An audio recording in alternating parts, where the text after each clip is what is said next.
கதாநாயகி நாயகனோட சம்மந்தப்பட்ட வாழ்க்கையில் இருக்கிறதுனால அவங்க கதாநாயகின்னு சொல்கிறீங்க. அவங்க லைஃப்பில் சம்மந்தப்பட்ட அவங்க அம்மா இருக்காங்க, அவங்க ஒரு பெண்ணு, அவங்க அக்கா இருப்பாங்க.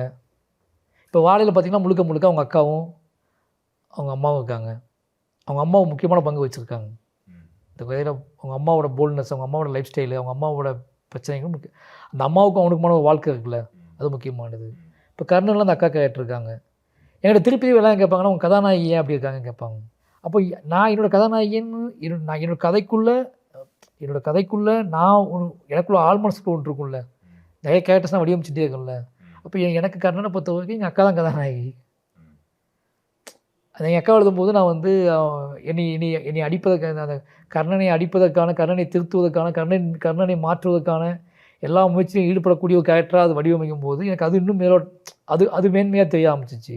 இது பக்கத்து வீட்டில் ஒரு பொண்ணு, அவங்களுக்கு ஒரு பெண்ணை காம்ப்ளெக்ஸாக எழுதின திருப்தி உங்களுக்கு கிடைக்குதுன்னு சொல்கிறீங்க அங்கே? ஆமாம், ஏதாவது வகையில் கிடைச்சோம். இப்போ நீங்கள் பைசன் எடுத்துட்டிங்கன்னா நம்ம உளவியலாகவே நம்மகிட்ட இருக்க பிரச்சனை அது ஒன்று ரொம்ப